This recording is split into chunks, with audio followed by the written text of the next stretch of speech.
we want to see real numbers, and that's what we're going to do.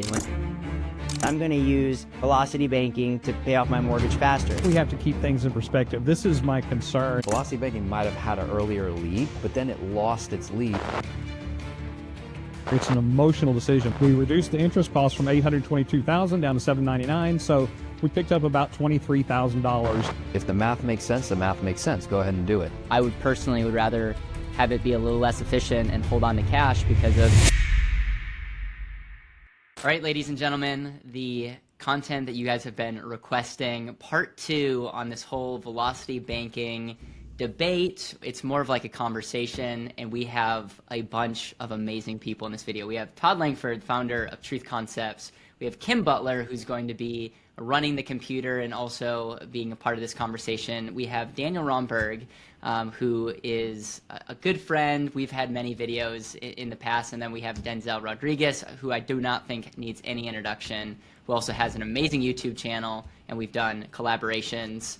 And in full transparency, we did this video a few weeks ago, and what we found is that there were a lot of questions, a lot of moving pieces, and so we all agreed to come back and be able to shoot a better video for the viewers. And so how we're going to go about this is we've all agreed on the data and the inputs. And so one of the common requests is, okay, we get the big picture philosophy conversation. Now we want to see real numbers, and that's what we're going to do. And so I'm going to hand it over to Todd and Kim, who are taking the data that actually Denzel and Daniel brought to the table and said these would be great facts.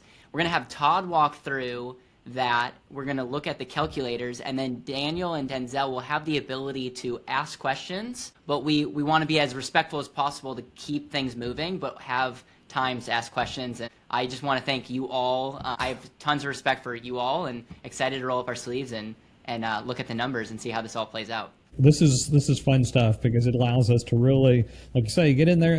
We're going to look at the math, and we also have to step outside of that sometimes, right? Sometimes we violate the math because of somebody's particular situation.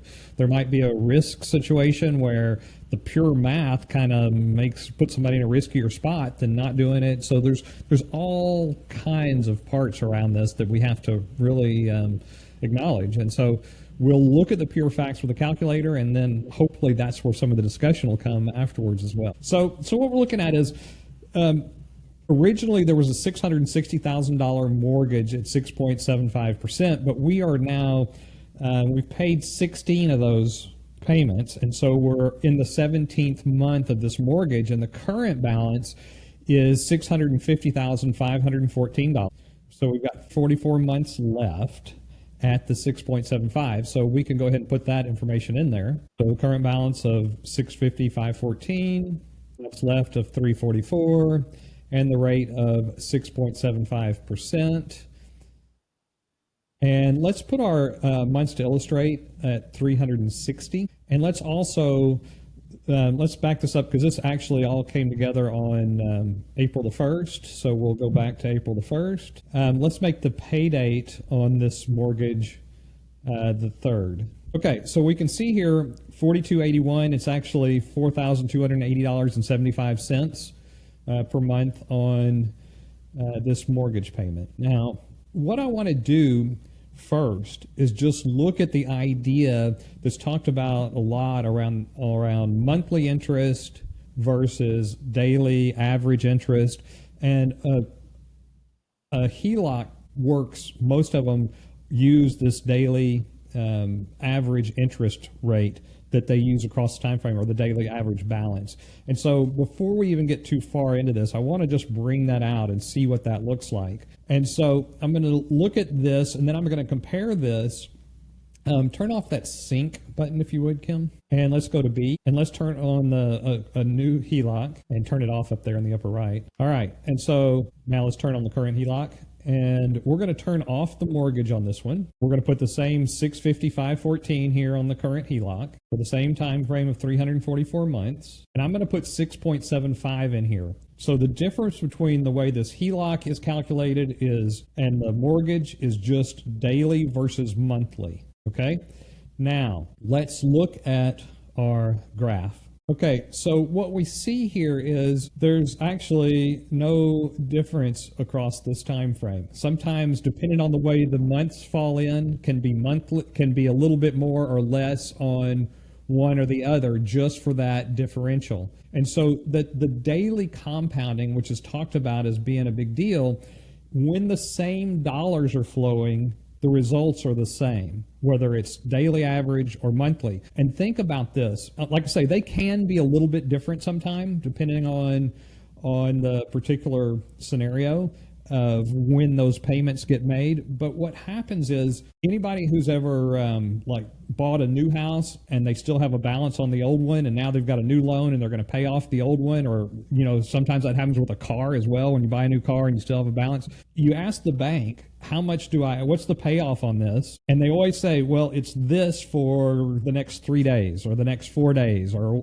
it's in a limited time frame. And the reason for that is they're actually doing daily calculations as well, but on a normal loan, you have the same amount borrowed across the whole month. So the daily average and the monthly is the same. It can be a little bit more because of the time frame on the compounding, but outside of that, they're the same. So here we have on our graph on the left side of each of the pair of columns, the left side is option A, the right side is option B. So in this case, the left side is going to be our mortgage, just the regular mortgage that we started with. On the right side would be the same amount as the mortgage, all dumped over to a HELOC and looked at as daily average interest charges across the time frame. Same payments, and then actually you just see one line up above. Since it's following the same track, they both have nearly the same amount of interest. We can see that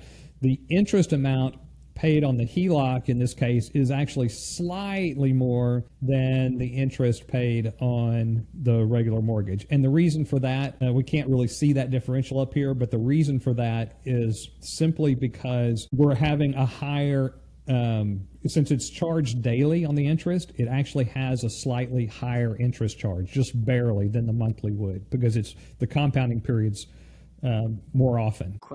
Question so far, Denzel or Daniel?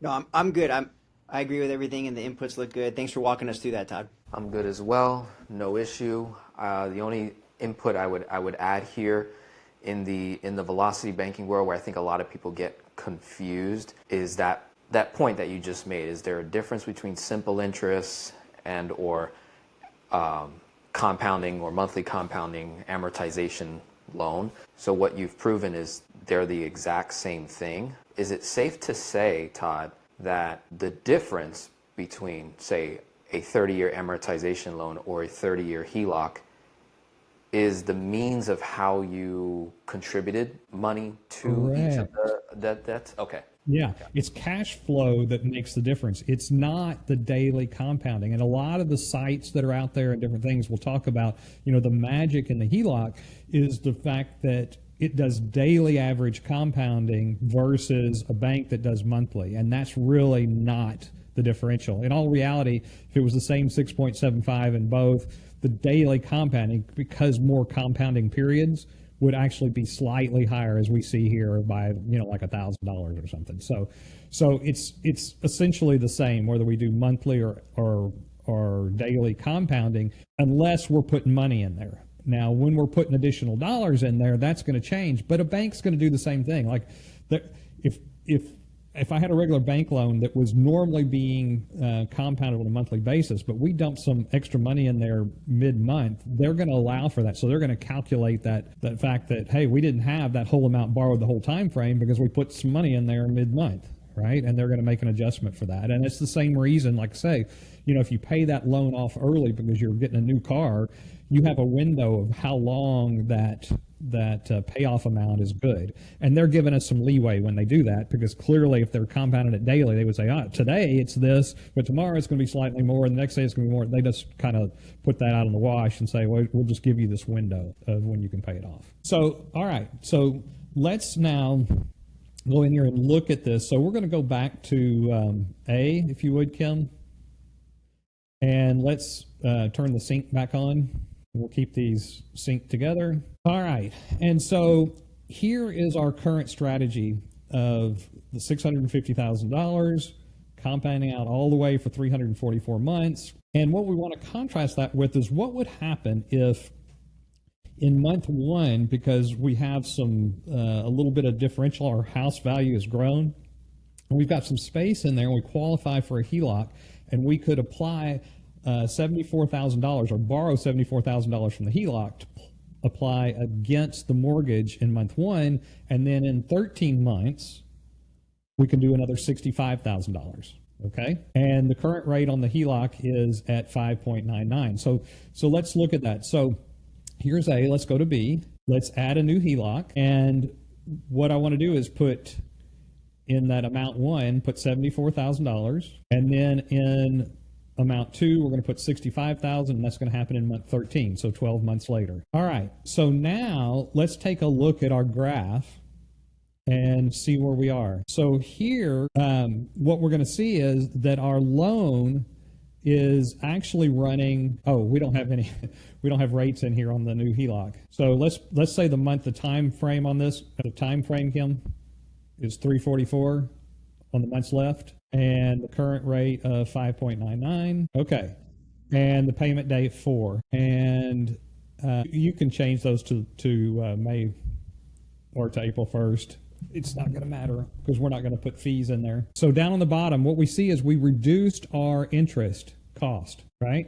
We went from $822,000 down to $799. So by doing this, it actually increased the efficiency of this by reducing some interest cost. We reduced the interest cost from $822,000 down to $799. So we picked up about $23,000 in interest savings, or put another way, we paid about $23,000 less in interest by doing this. And the reason for that is we went from 6.75 down to 5.99, not on the whole amount, but on 74,000 and then on 65,000, right? So that's going to reduce the amount of interest that we have to pay. But that mortgage rate, or that HELOC rate of 5.99 was for a limited time frame. So now in 13 months, or in 12 months, it's going to go up to 8.5%. Prime plus 1.5, and based on current conditions is where that would be. So 8.5 going up on an annual basis in 12 months means it would actually cost us, if we stayed on this track all the way out, about $50,000 more paid in interest. Okay? Now, again, think about where we are. I'm just trying to push this together one step at a time. We haven't applied any additional dollars anywhere. We're just looking at what would happen if we continued that process out across the whole time frame in either of those two scenarios. It would actually cost us a little bit more. But that's the beauty of what happens with the HELOC, is when we can apply that extra money, we're paying it down faster at the front end before we get into those more expensive rates. Okay, good. Okay, so how are we going to do that? We're going to have to take the difference in our incomes. And so what we're going to do is we're going to fill out the income information over here on the upper left. And so the net after-tax annual income is $185,400, which was the same as $15,450 a month. And we have monthly expenses, not counting the expenses for our mortgage payments. All of our other expenses, taxes, insurance, electric bill, living expenses, everything was $6,669.25 per month, 6,925. Okay, now by adding that additional cash flow, so let's slide this over, 9.25. All right, and that actually didn't change anything on our debt structure at this point. But it does allow us to save that difference, currently just accumulating that out into the future, right? Now, what we can see is that if we just put that in a tin can across this time frame, that differential, our asset value, if we kept our mortgage the way it is, would be $1,688,000, but it'd be $1,635,000, so about $50,000 less with the HELOC because of that increase in the 8.5%. And that's why we're going to accelerate that payoff. So what we're literally going to be able to do, ideally, is with that extra money that we have, is take our whole paycheck at the beginning of the month, throw it into our HELOC, which is going to lower our balance. And since the HELOC is charging interest on a daily amount, the daily interest in that first day of the month is going to drop considerably. When we get to the 15th, we're going to have to take out half of our expenses. And so we're going to actually borrow against the HELOC. That's going to push our interest rate up for the next 15 days just a little bit. And then at the end of the month, we're going to do that again. We're going to borrow another half of the expenses, and that's going to push it up again. The next month, it'll drop it because we get to put our whole paycheck in there and continue that process. So we get to take advantage of those days between our expenses and having our whole paycheck, reducing the amount of our interest. Okay, so what we see here is we've got some funny little lines down here at the bottom. The debt is the entire red line, but where it has the yellow around it, the dots, it means we've got that much in assets above covering it. So at any point in time, we could liquidate our assets and pay that piece off. So it's, we've called that the amount of covered in the month loan balance. So that's the amount of loan balance we have in savings at that point in time. Good. That is keeping our current mortgage all the way out. And we can see on this line here, the loan would pay off in 344 months. We'd end up with an asset value for the difference between our expenses and our income of $1,688,000. Again, if we just accumulated that in a checking account, tin can, whatever else that's not earning anything, and at the end, our net worth basically turns out to be the same amount as our asset value. But what it marks is the difference between what we have in assets less any debt that we would have. At that point in time, both the debts are paid off because we're going out to 360 months, so it's the same amount. And what we see is option B, going with the HELOC, because of that increase in interest rate, actually has $53,000 less in value at that point in time. But we haven't deployed the velocity banking or HELOC strategy of adding our additional payment directly into that HELOC to go against that debt. And so we're going to do that now. We're going to add our extra cash flow rather than putting it into the tin can. We're going to apply it first directly to our HELOC to get rid of that debt. Okay, now look what happened. This HELOC paid off in month 97. So a little over 8 years out. And we can see that red line on the right-hand side of the pair goes away right there in month 97. We can look up in our box in the upper left-hand corner of the graph and see, hey, the payoff month was month 97. And now we see that the HELOC is actually $628,000 better than continuing our current strategy of just paying the mortgage on option A. Okay? All right. Now, what if we actually earned some interest on that differential, right? What if we're going to start with 4.5%. So our savings interest rate is going to be 4.5%. When we do that, we see that we have quite a bit more money out there in the future, in excess of $3 million. And we see that, again, the HELOC option presents us with $459,000 better.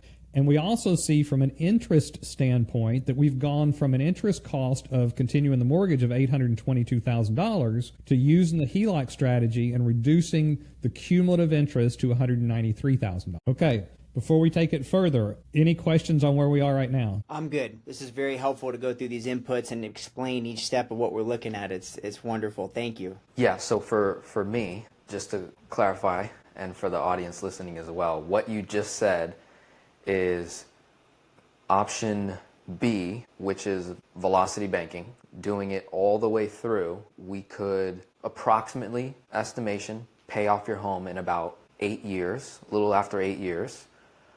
And from that point on, I now have an increased amount of cash flow because I no longer have the mortgage payment. So you're saying the existing cash flow, $4,500, plus no longer paying $4,280.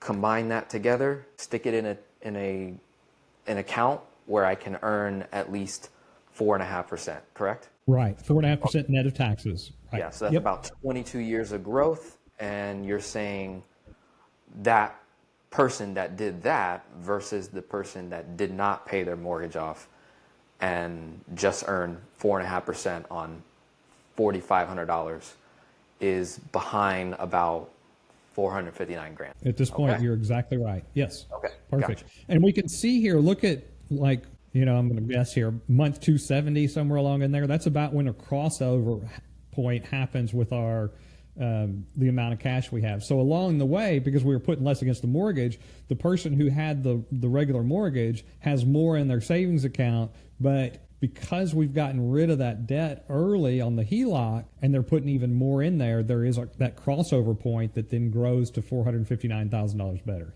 Good. Say again the crossover point. See right there where the cursor is. That's about where the crossover happens. Where the HELOC, because the HELOC hadn't had as much time to put money in the savings, right? Because they were putting all of it towards the HELOC, and so that's about where the crossover in assets occurs. Gotcha. That is clear. Thank you. Okay, so now there's something else that I want to look at, and that is the tax deduction, because the value of this would actually, the tax deduction alone on the interest we're paying on this mortgage would exceed the standard deduction. And so we would be wise to take itemized deductions, which a lot of people get kind of fooled by that because the amount of the standard deduction is so high, they tend to just check that box and forget about some of the other pieces. But even if the mortgage deduction only got us to the same level, it would also open up our ability to have our charitable deductions and other things actually deductible. So it could have a huge impact on what we have out there having that deduction. So because all of our Schedule A deductions are lumped together, and if we don't have enough to get over the threshold with just certain pieces, then we just take the standard deduction. But here, this alone would get us over. So if we look at a 22% bracket, which is about where this individual would be based on this $185,000 of income, and we turn on the tax deduction on the mortgage, it changes the benefit of the HELOC a little bit from 450 down to 151,000, because the accelerated payoff on the HELOC gets rid of that mortgage deduction faster. And so we have the mortgage deduction up front, but it all goes away in that same 97 months. And so we'll lose any mortgage deduction we have there on that side while keeping the mortgage. Yes, we pay more interest. We also get a higher mortgage deduction. And so the differential there of giving that up versus extending it out was about $300,000. So if that's available, that would be something we'd want to consider when making this decision as to whether to do this or not. The other thing is, as the same way that the individual is putting all their paycheck into the HELOC, we could have that extra $4,500. This individual that had their mortgage could apply the extra $4,500 to their mortgage along the way.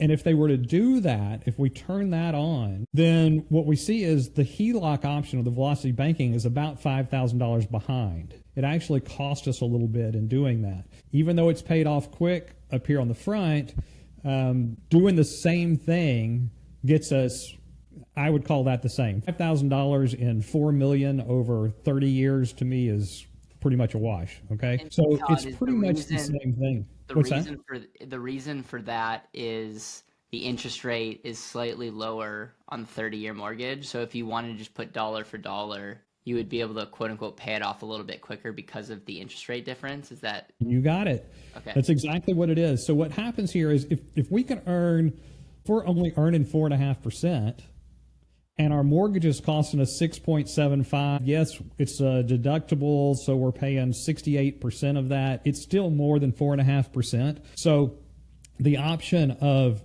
either putting the money in a savings account at 4.5 or paying debt that's more than 4.5, it's more, again, pure economically beneficial to accelerate the payoff of the mortgage because we're not earning as much as we're paying on the cost. Yeah, and just for the record, Todd's not recommending this paying off your mortgage as fast as possible, because I think we could all agree that if that was the case, paying a 30-year mortgage fast could have lack of flexibility and unknowns. But you're just saying from a mathematical standpoint, it's actually a wash or slightly ahead. Okay, cool. We're tracking. I think we can continue to move on. Quick question, because there was some additional variables thrown in here. At this point, what we're showing is an individual making extra payments of $4,500, or are we showing the person is earning 4.5% for the first 8 years with $4,500, and then they're going to pay their mortgage off in one big? Good question. No, we're actually putting it in there all along the way. So we're just adding the extra $4,500 a month to the mortgage payment. So then wouldn't you turn off the 4.5% in this? It won't matter. No, because after it's paid off, then we're earning the 4.5. Oh, okay. And everything left Gotcha. over. Gotcha. So you're saying. Good question. Got it. Yeah. So you're saying because of the tax deduction, the velocity banking strategy versus extra payments are the same performance? They're pretty close, yeah. It's right about the same. In this, again, in these interest rate conditions, I mean, that's the thing, and it is the rate that's going to dictate what happens, not the amount of interest. Like I say, in this scenario, we're pretty much the same. Now, the reason we're pretty much the same, again, is we're tracking and keeping up with our tax deduction along the way. So we're keeping apples to apples of all of it, but it does require, again, keeping track of our tax savings and having that accumulate for us. The thing about it is, what if we could earn more than that? What if we earned 6% net? If we could earn that, again, we're still in the same amount overall, but that might change whether I want to pay that off and accelerate the payoffs going to that other mortgage. And again, I would, yeah, as Caleb mentioned earlier, I would not accelerate the payoff even if it was mathematically advantageous, just because I like the freedom and the access to the cash. But here, it even makes it, let's see if it makes it mathematically desirable to not accelerate the payoff on the mortgage. So let's turn off the extra cash flow going to debt A and see where we would be. And what we see is it's actually $200,000 better not to do the HELOC and have access to the cash and keep our tax benefit the whole time frame and create additional cash. And see what happens here when we look like about where, so do this, Kim, change this to on our month to illustrate, not up there, but in the months to illustrate, let's change that time frame to say 100 months, just so we can push this graph down a little bit and look at a couple of things. So here we can see, one pays off at 97 months, but look how much cash is available for option A by not accelerating the money to either the HELOC company or the mortgage company. We've got $680,000. Could I buy a $680 pay cash, which would, again, not something I would necessarily suggest, but could we pay $680,000 for a house, rent it out, and even at a net 8, we're talking about $48,000 a year. So we would have enough to make this mortgage payment. My point is, we could buy a house, have it pay our mortgage payment. We wouldn't have the mortgage payment anymore, so we could then start saving the mortgage payment and end up at the end of the time frame with whatever that accumulated to, plus our existing house and the house that we bought to pay the mortgage on our first house, right? So it opens up options because we're in a position of cash that we might not have on the other side. And even if we didn't do that, once we get out to the end, so go back to 360, we're still $200,000 better.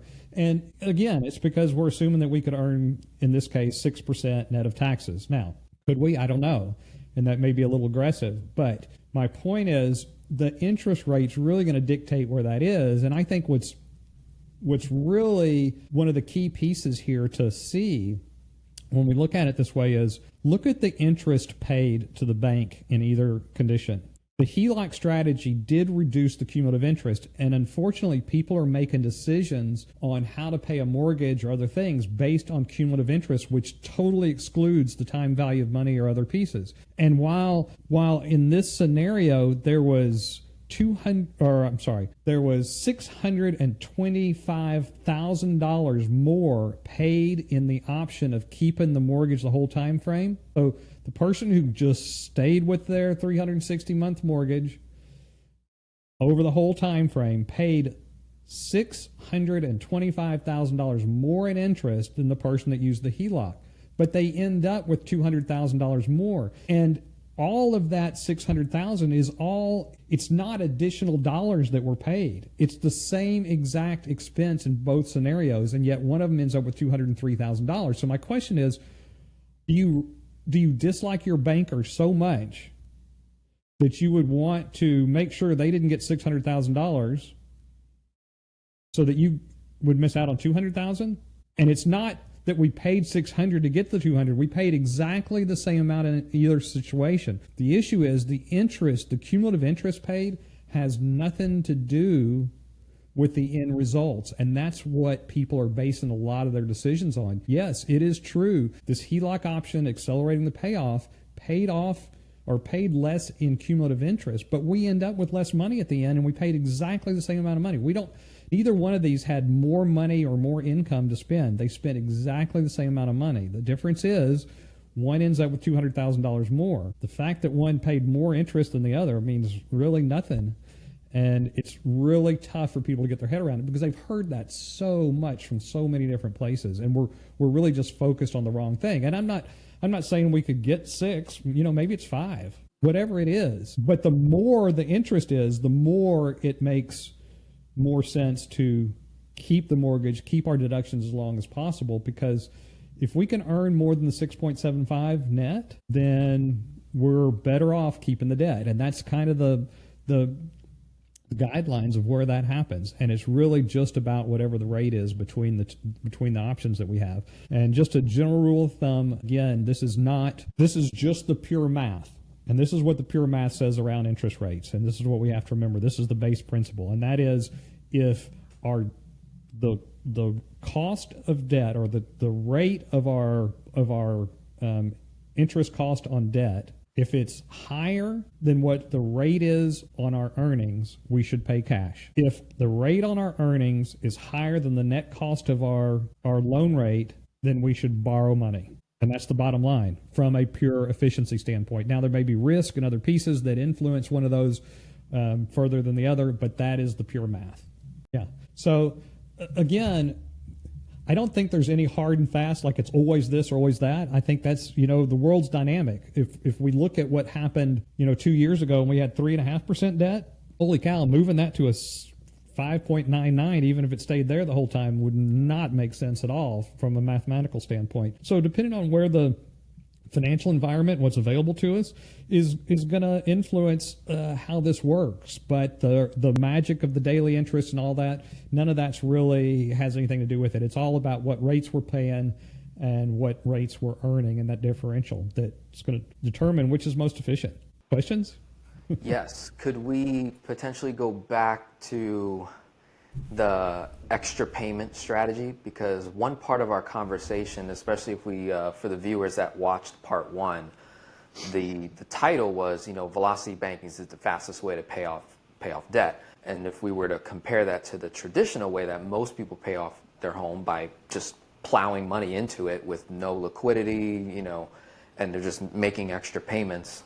From that standpoint, which goes faster? I want to get clarity on that in this case. Then the second part is we're now injecting the conversation of time value of money, the opportunity cost of paying off your mortgage, regardless of how you go about doing it from an acceleration standpoint. So whether it's cash flow index, whether it's debt snowball, whether it's debt avalanche, whether it's velocity, whether it's using a cash value life insurance policy, doesn't matter. You're saying if I can earn at least equal to or more than the mortgage rate, if I heard that correctly, equal to or more than the mortgage rate, you're well, better if it's off. equal to, it's going to be a wash. It's going to be a wash over that 30-year period. Yeah. If our earnings rate and our debt rate net of taxes and net of tax deduction are the same, then it's a wash. We'll both end up in exactly the same place at the end. I think also one of the things that I want to point out here is I did some other work in playing with some of this, and maybe we want to do that on another episode. But really, where this really works well, going back to this conversation that I'm having with you, Denzel, about where the rate is You know, a lot of people are accelerating the payoff on their mortgage, and they're carrying student loan debt that might be 7, 8%. They're carrying credit card debt that might be 18, 22, 23%. If we use the HELOC method to pay that other stuff, it can be massively better. Rather than focusing just on the mortgage, let's focus on some of these other debts and getting those out of the way and see what kind of benefits we can create. Well, I appreciate you saying that from your side of the perspective here, someone that's not necessarily, you know, advocating for velocity banking, but you clearly see the value in terms of all other consumer debt items. It's like if you can move this high rate to a lower rate here and then use all of your income, you know, income in, expenses out strategy, along with additional things that we can do, like using 0% credit cards, removing escrow from the mortgage, paying that in full rather than, you know, over monthly time frames, getting discounts. There's a lot of, you know, other little nuanced things that could recover cash flow. So it's nice that you're saying, okay, yeah, for all these other debts, if the math makes sense, the math makes sense. Go ahead and do it. But once we get to the mortgage, that's where it gets really, it becomes a very emotional conversation. And what we're doing in this video is trying to strip as much of the emotion as we can and just look at the math. And I think it's very, very healthy from that standpoint. I still would like to go back and if we can look at the amortization of extra payments. I just want to make sure that math was correct without using without the tax deduction, like just plainly. Sure. I want to see if that was the difference or if it actually is exact to velocity banking. And it's not exact. The velocity banking was a little ahead there, but in that, you know, it kind of got diluted out in the size and the amount of money that we have. But let's look at it. If we get a loan amortization calculator, Kim, so 360 months, let's make it 340.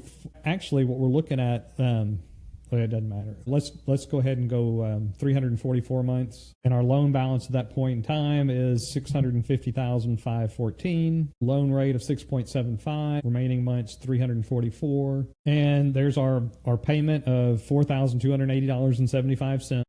Right, and what we want to do is add a $4,500 payment to this, which was our differential between our net income, our expenses, and our mortgage payments. So we had the $4,500 left over. So we're going to do that. So go ahead and turn that on, that radio button. Let's put in equal 4280.75 plus 4,500. Okay, 8780.75. And if we scroll down, oh yeah, sorry, we don't want to accumulate it on the side. Right? Scroll down, and there we are, 97 months. Yeah, you know, it's just part of the payment. And what happens is there's been some language, and this gets so confusing for everybody out there, is there was some language around the way a mortgage is paid. And the language was, well, you pay all the interest in a mortgage up front. And that's not literally what it meant at first, but that's the way people have literally taken it, to the point that they think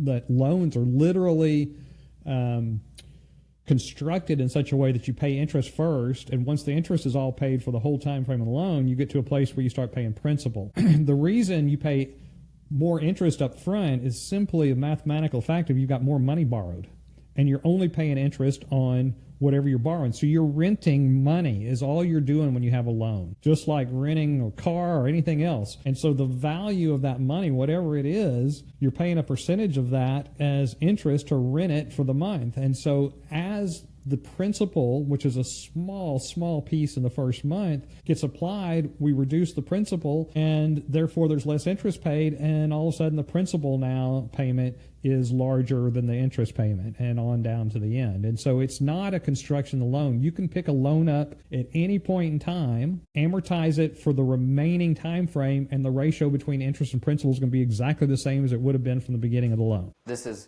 really good. So it's good that we just clarified that.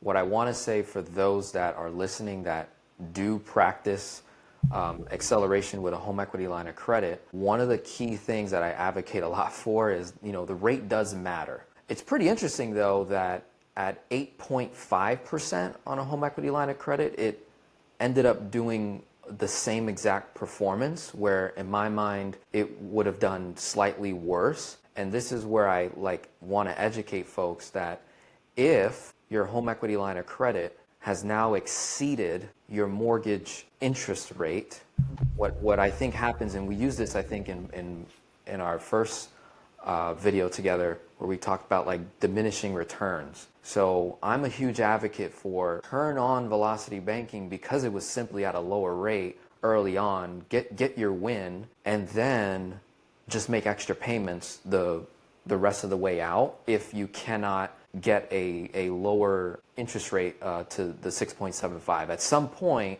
it's really not going to make sense. So it's really cool that we showed that the results were actually exactly the same, simply because the person making extra payments eventually caught up. So velocity banking might have had an earlier lead because we did those big lump sum payments, but then it lost its lead due to the fact that you're now sitting at 8.5% for the rest of that time frame. And I'm the person that says, hey, that progress that we initially made, eventually stop, because 8.5 is too expensive compared to 6.75, especially if you were to just make direct payments to the 6.75. So ultimately, when it comes to velocity banking, you could have gone a little faster if you would have had the wisdom to stop using the strategy. And that's something I'm incorporating a velocity and debt snowball in this example of accelerating the mortgage, and possibly we can get that timeline even lesser than, the 8 years. Would you agree to that point there at that point in time?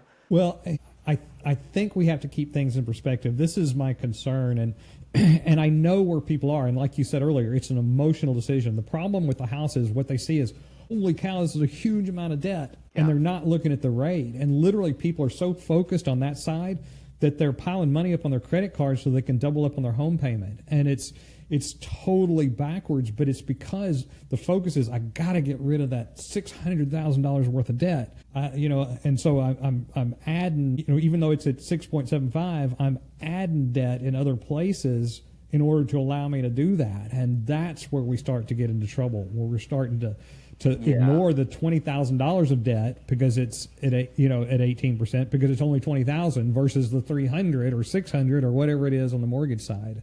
And it literally is whatever's going on with the rate. Yeah. And part of the reason, just to clarify something on this and why these kind of came out the same, and this goes to a question that Caleb had from when we discussed last time about, wow, I'm surprised that 8.5 wasn't a whole lot more expensive. But there's a couple of things going on. Number one, in the time frame when we had the most amount of debt, that first 12 months, it was at 5.99. And then the 8.5 hit, but we were accelerating the payoff on it, so it wasn't hugely impactful. But remember this too, is we didn't move the whole debt. If we had moved the whole $650,000 over to the HELOC at that 8.5, we would have seen the HELOC be a whole lot more expensive.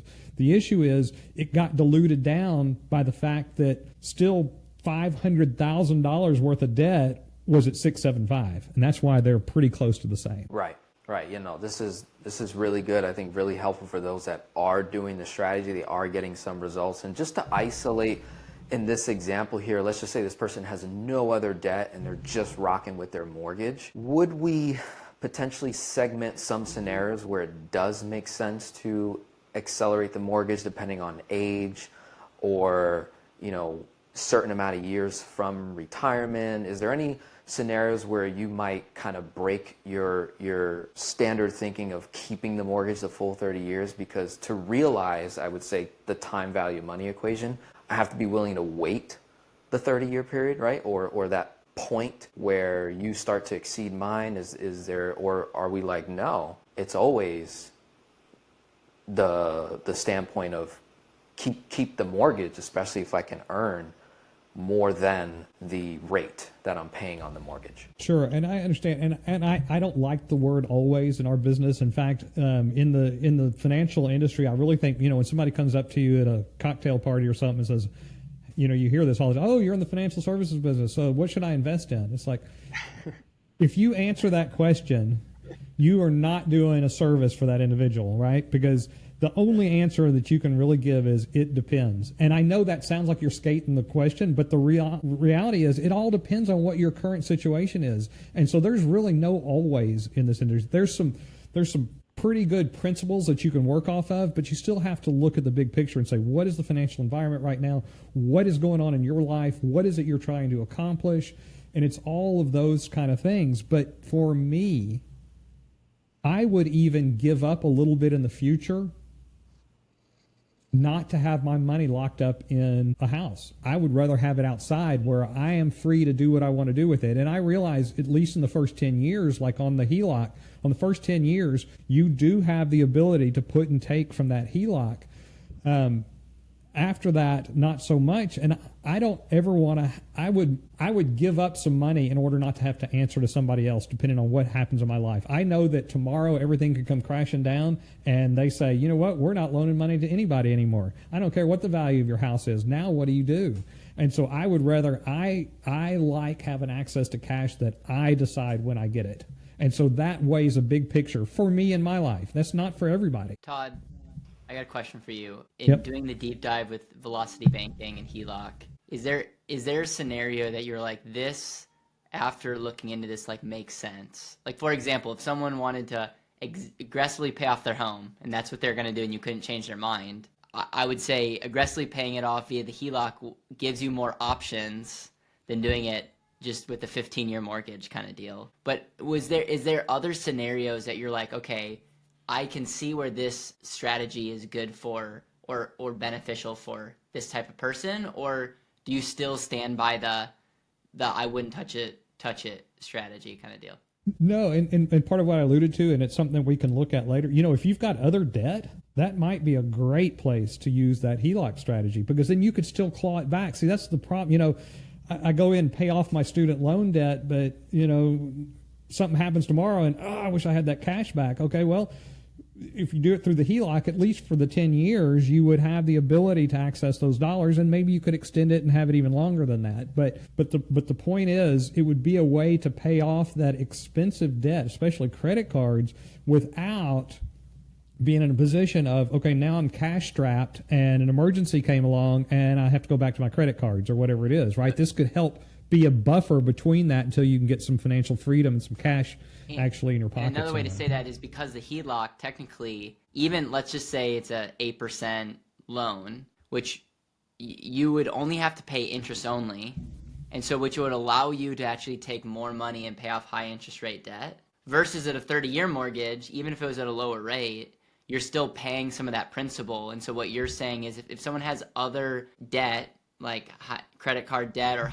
student loan debt, it potentially could get not for the reason to pay off your mortgage faster, but it gives you options. It might give you more cash to stay in the house that you're already going to stay in and pay off high interest rate debt. Is that what you're saying? Absolutely. And see, I mean, looking at this, and I don't know if there's quite enough. There actually is. So even if you look at this graph here, see, I would much rather. I've got enough in that same 97 months, not applying the extra cash there. I've got enough to pay that debt off, every bit of it. I would much rather be in that position and have that cash along the way in case something didn't go like I wanted it to. And think about this. If I apply that extra money to my mortgage and I get into trouble and I've paid a bunch of that and I have most of, a good amount of equity, is my banker going to be real willing to work with me? Probably not, right? Because they could sell it at auction and get that off the books. However, if I've got a minimal amount of equity in there, maybe they say, you know what, I see you've got some problems. We're going to extend that. You don't have to pay it for a couple of years or a couple of months or whatever it is. They may be more willing to work with you. And if they weren't, what you've lost by giving up the house is certainly not as much as 90% equity and losing the whole thing.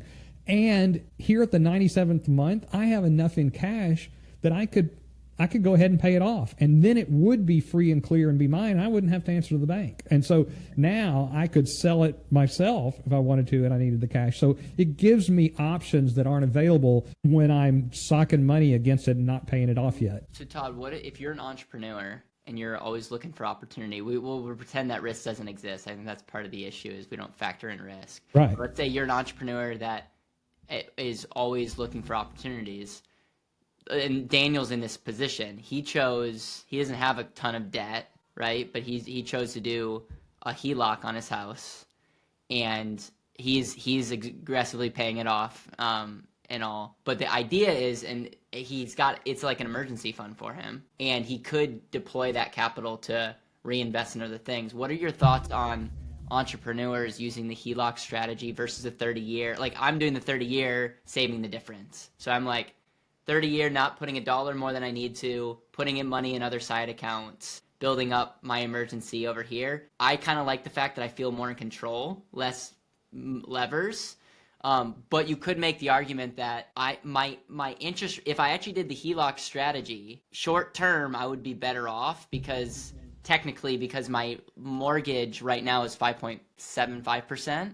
So even at that rate, that is a higher rate than what I'm earning in my life insurance policies or high savings account. I'm still okay with that, but from a mathematical standpoint, if I shifted all of that money to the HELOC, I would actually have a better short-term deal. And is what I'm saying making sense? Like, how would you go about that process? And Daniel, if you want to clarify anything, or if I didn't state that properly, let me know. But I'm curious to hear Todd's view on that. But for me, if you're looking purely at the pure economics and you're not earning enough to cover the 5.75 after, if it's deductible or not, that's going to weigh into that as to what that net cost of that mortgage is. Tolerating additional payments against it versus what a HELOC rate right now is going to cost you more than the 5.75. So you're really going backwards by going through the HELOC on that cheaper debt. I understand. But at the same time, you're not earning 5.75 in a life insurance contract, but the debt might not be costing you 5.75. You just have to look at it.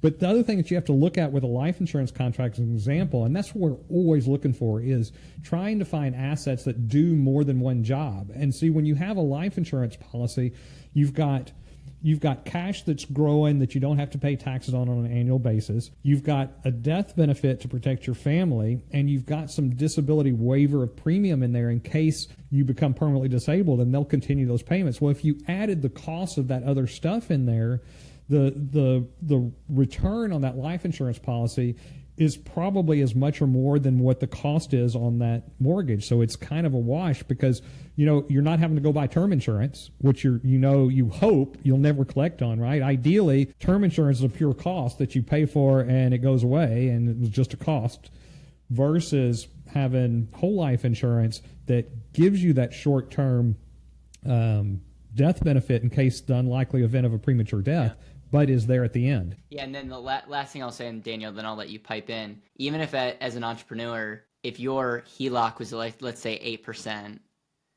and then that's the cost of money. If you wanted to go invest that or deploy that capital somewhere else, that's like cost of capital is 8%.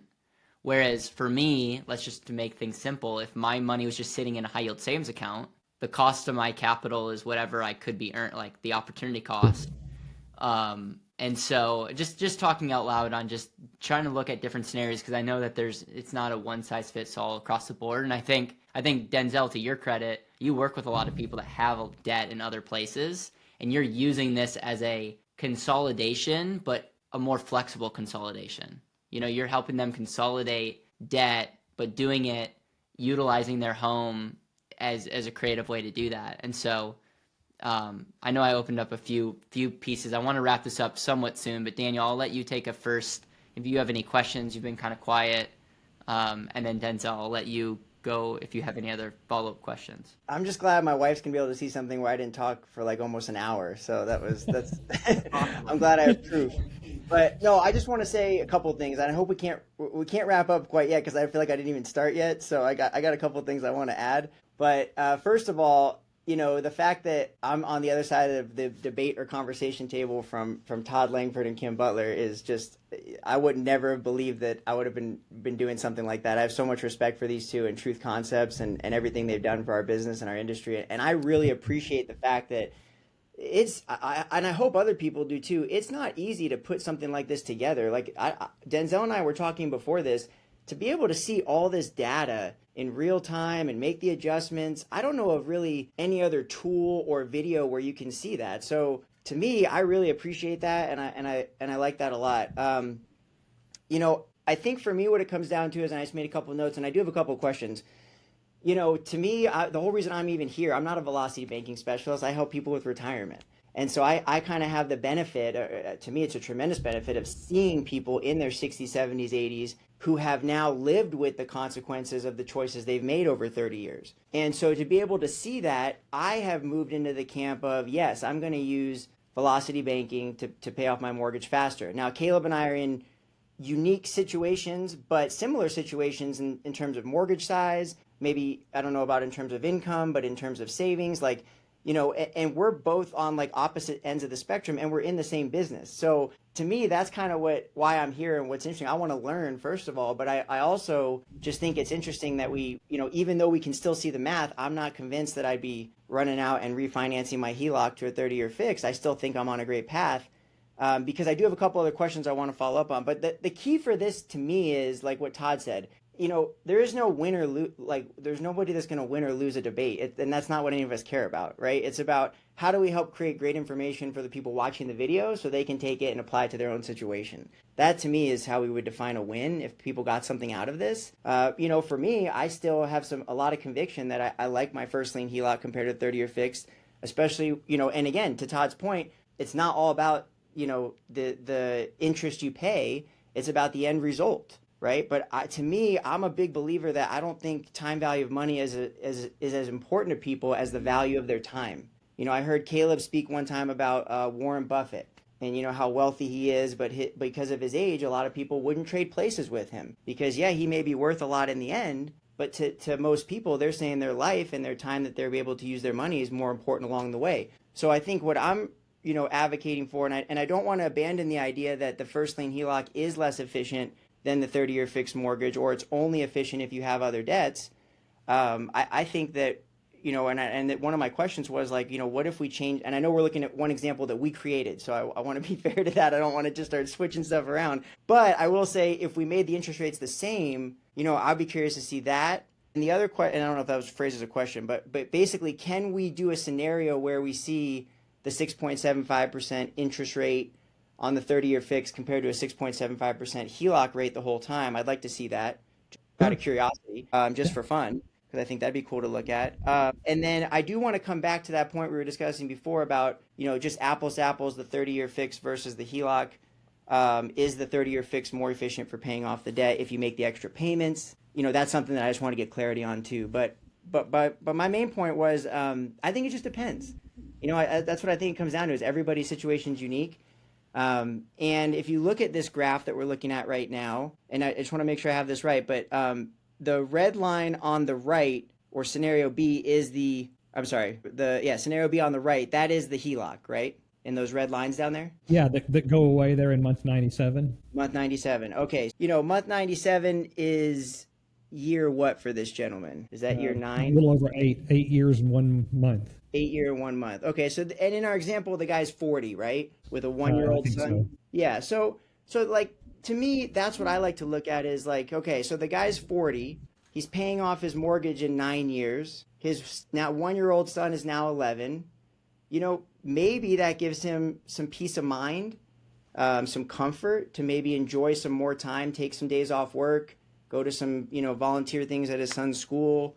Maybe that season of life is more valuable than even money. And that's kind of where I was coming from, was like, if he's able to pay off the mortgage and he feels the alleviation of not having that debt, which a lot of people have described is a big stressor, even though, again, Todd, to your point, it is an emotional thing, right? Now we're not talking about math. We're talking about the emotions of, hey, I don't have this mortgage hanging over my head. I feel more abundant. Therefore, I'm going to show up more powerfully and do more things intentionally in my life. I think, to me, there's an argument there.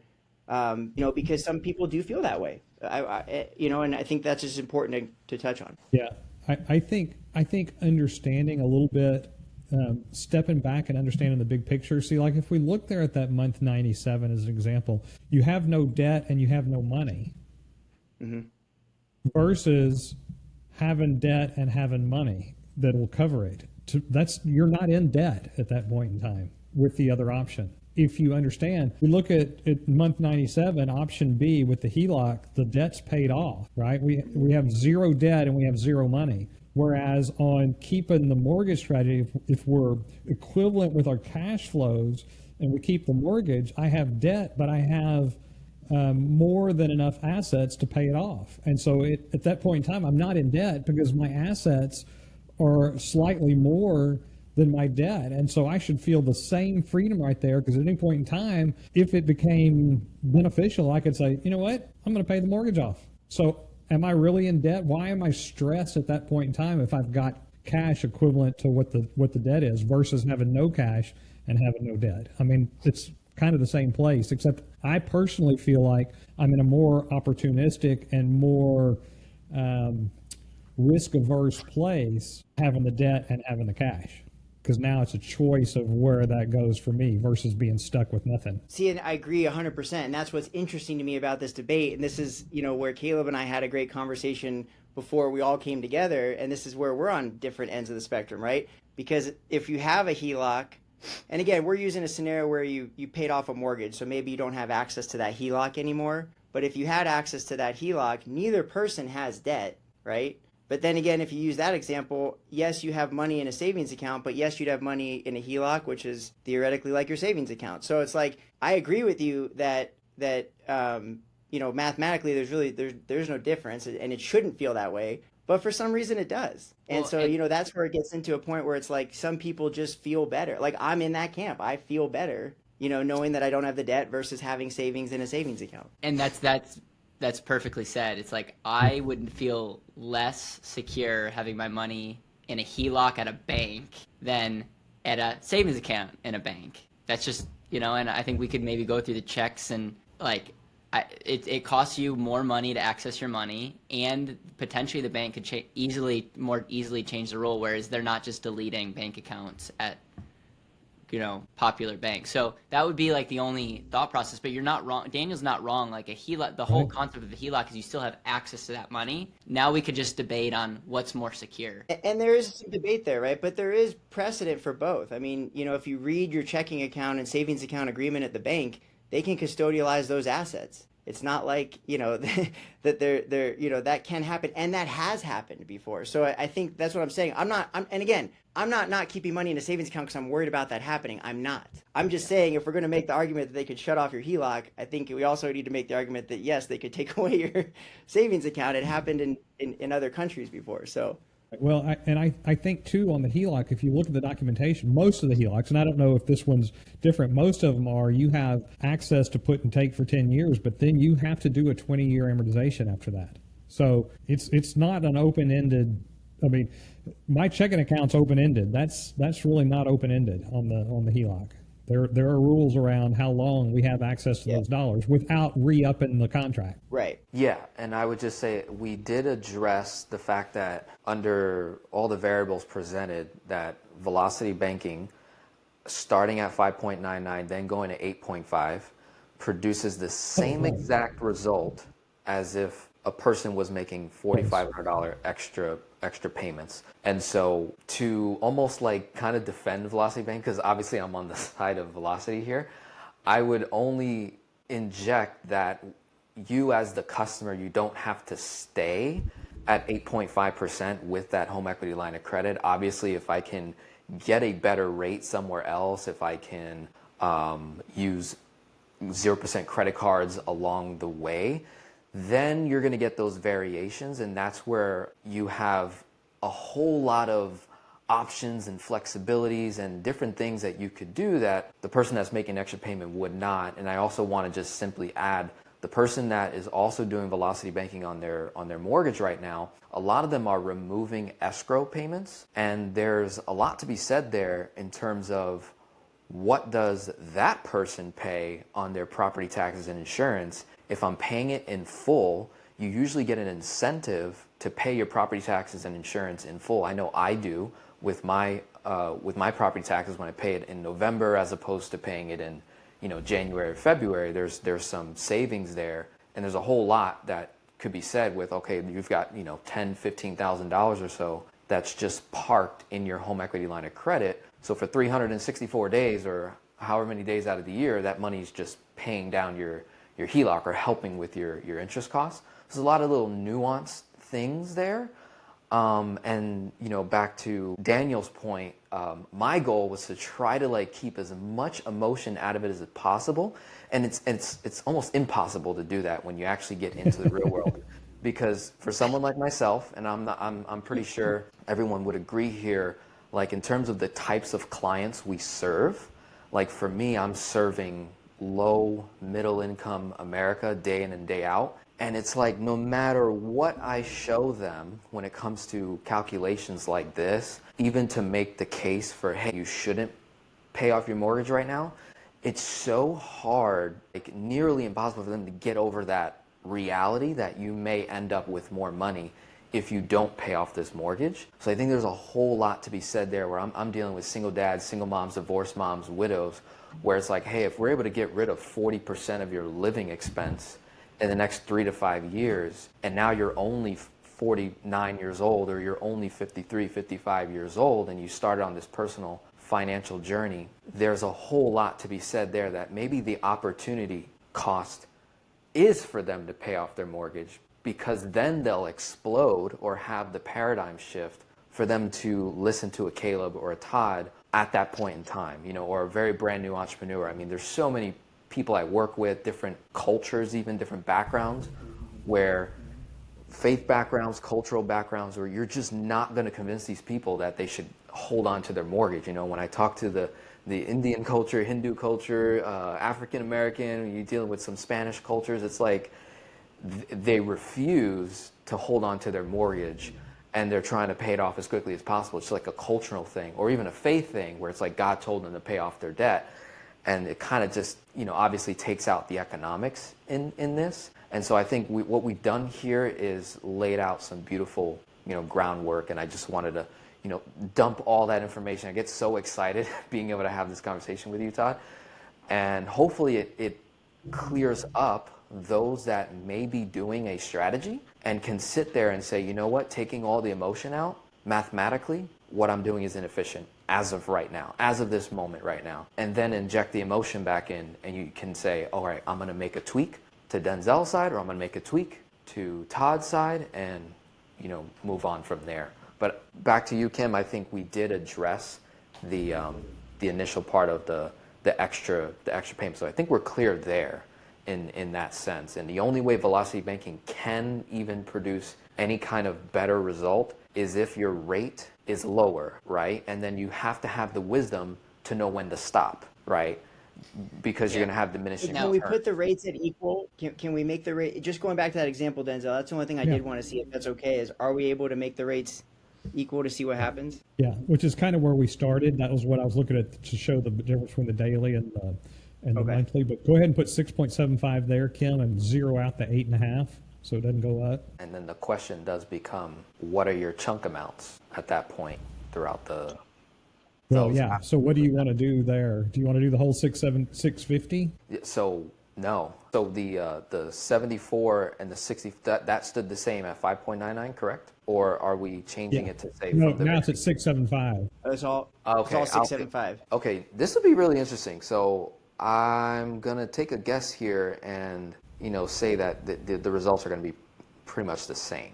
It almost doesn't matter what you're chunking. Pretty much the same, except that the tax deduction, if you turn the tax deduction off, they're going to be pretty close to the same, because you're eating up that tax deduction faster in that shorter mortgage. So it actually, without the tax deduction, the HELOC is $206,000 better across here.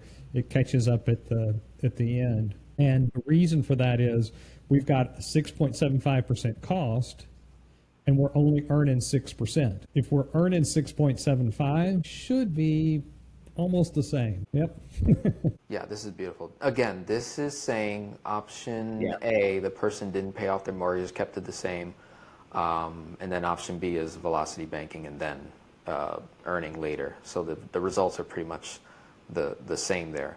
So if someone that's sitting as with long as our interest rates are all the same, they're basically the same. I mean, yes, there's $5,000 difference in $5 million. I call that the same. So, Todd, I'm going to ask you a question you've never been asked before. If God told one of your clients to pay off his debt, and there's no questions, this person is going to pay off their mortgage, and nothing that you say is going to change their mind, and they could pay it off with a HELOC or with a 30-year mortgage. First, if the rates were exactly the same, would you give them the blessing on the HELOC because of flexibility? Okay, so here all right, you're asking me a question that goes to depends, but here's part of the depends. Are they disciplined or not? If they're disciplined in achieving that goal, then as we look right here and we see that 97th month, if I'm plowing a bunch of extra money to it and I get into trouble and I can't make my mortgage payment, I'm going to lose all of that.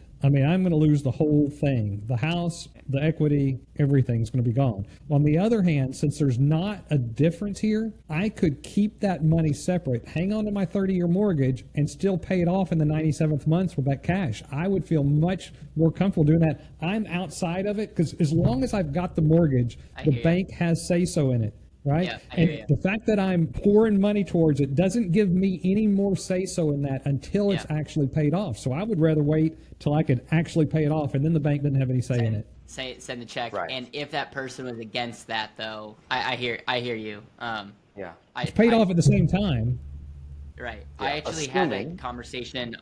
Yeah. Assuming I had a conversation with a person here, Denzel, just 1 second. I had a conversation with a person recently on my YouTube channel. His name's actually Caleb as well. And we were talking about credit cards. And he's paying off his mortgage, 15-year mortgage, aggressively. And I got him to admit that it would be better. It's a super low interest rate. And his savings account's actually earning more. And I got him to admit that if he just would have done that, he would actually pay it off sooner. And his whole argument to me was like, I feel like I have to pay the bank. And I'm like, okay, but as long as you acknowledge that you're actually paying it off slower by you paying the bank directly, and he acknowledged that. So that's like, yes. Daniel, and then I do want to wrap this up soon. So Daniel. Okay, yeah, let's wrap it up. I just have a question. Is there a way to see what it would take to get a risk-adjusted return of 6% every year? Do we have the ability to show that within this, or? I'm sorry. So what rate of return would we actually have to earn to net 6 of taxes, risk, and fees every year? That's the question. Oh, well, it all depends. Like I said, I like hanging on to the cash. I'd rather see this more in the 4.5% range with the ability to know, hey, I could jump out there and buy a piece of real estate that might easily net 8% or more. Yeah. So if we took 6.75, divided by 0.68 in this case, right? Didn't that get us there? Just get a basic calculator. Yeah. Divided by 0.68. I think that's right. I'd say mine's fried too. What does that say? I mean, what an amazing question. Because I think it's relevant, right? I mean, if we're talking about, hey, we're making these decisions based on comparative rates, what does it actually take to achieve? But you're taking a 32% tax rate, Todd, right? That's too much. Oh, you're right. Divided by, thanks, 0.78. That's a 22% tax rate. And that's not fee adjusted. So that's my point is, what actual rate of return do you have to earn to get a 6% earning on your savings every single year? Well, but also understand the 675 is also tax deductible. So it doesn't really cost that. So to exceed the 6.75, what we really need to be a wash is 6.75 times 0.78 is 5.2. So we need a net 5.2% rate to be a wash with the 6.75 mortgage rate in a 22% bracket with the tax deduction. Okay, so that's tax adjusted, but still, like Kim was saying, not risk adjusted. Yeah, that's. So you'd have to get a what is it, what'd you say, Todd? A 5.2% rate of return every year?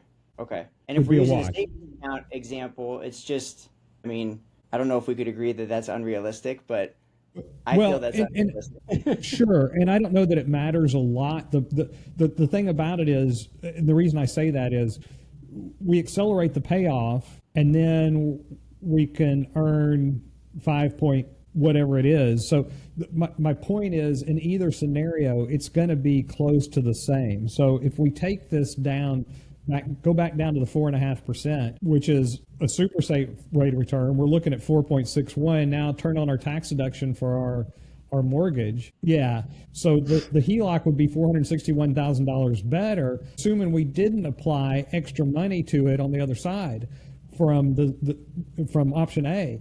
So we have $153,000 better with if we acknowledge the tax deduction we get on that long payout, but we're going to lose the tax deduction also if I accelerate the early payoff. But that would be even cheaper than paying 6.75 on the HELOC. And so if we're looking at purely what's the best option in this scenario, then it would be just to accelerate the payoff on the mortgage. It puts us in a cash risk position. So turn it on, the extra cash flow to debt A. And, it's going to be right about the same. Okay. So can we flip? I just have a quick question. Can we flip whatever that was, the cash flow back? Can we see that?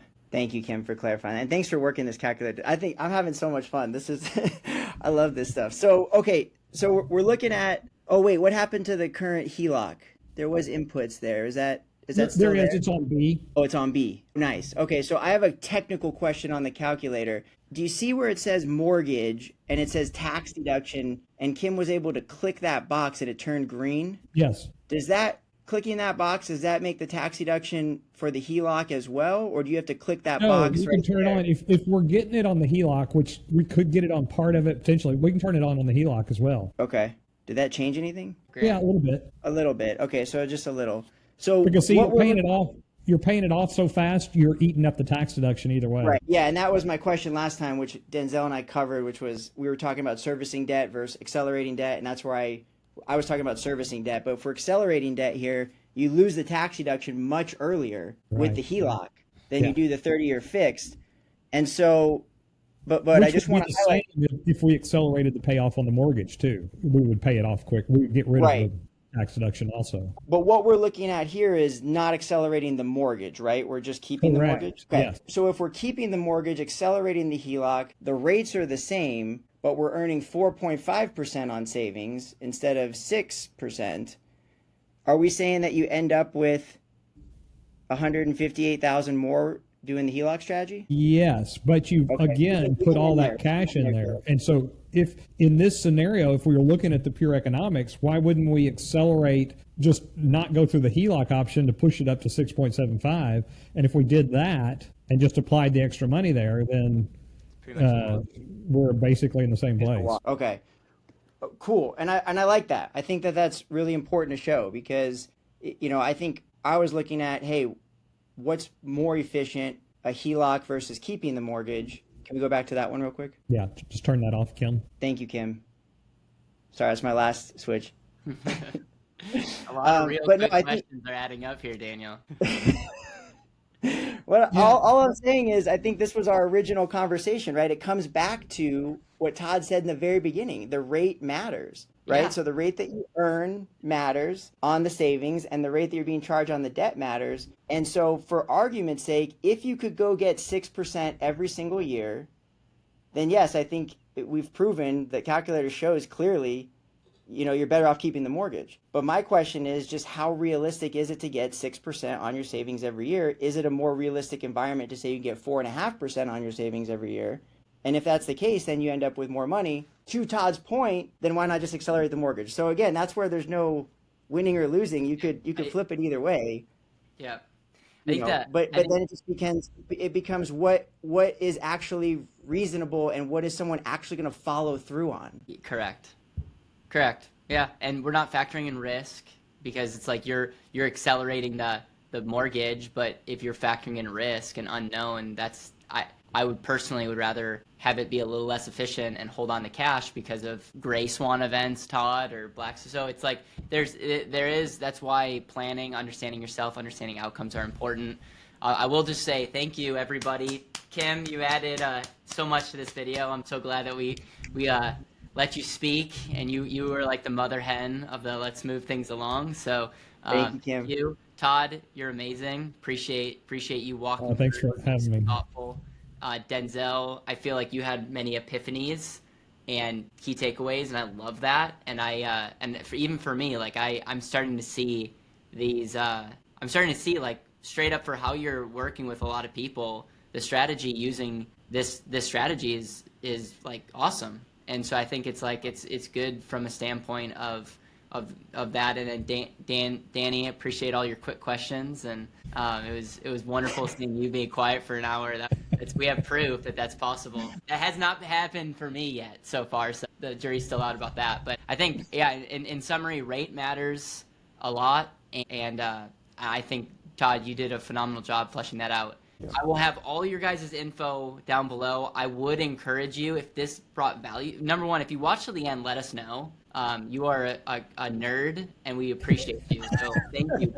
Literally, like, just let us know. Like, I want to see new comments. And then I would just ask you to support everyone on this video. All of you guys have YouTube channels. If you are a financial professional and you're not using truth concepts, I would highly encourage you to do it. Like, do it. Go to a truth training where you can spend days with Todd and Kim and other amazing community. Get the software, use it, and then make sure to subscribe to Denzel, Daniel's channel. And man, just so grateful and excited to see the questions that come out of this. Thanks. This was fun. And I think it's really important to get this clarity out there where people can, actually make informed decisions. And not everything we make is purely mathematical. And that's kind of what we talked about, right?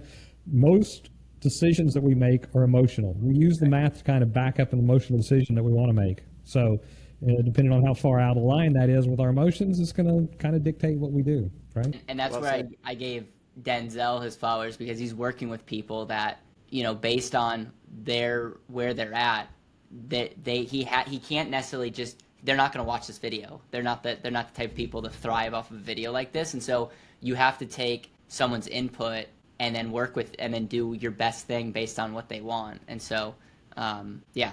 All right, guys. Cool.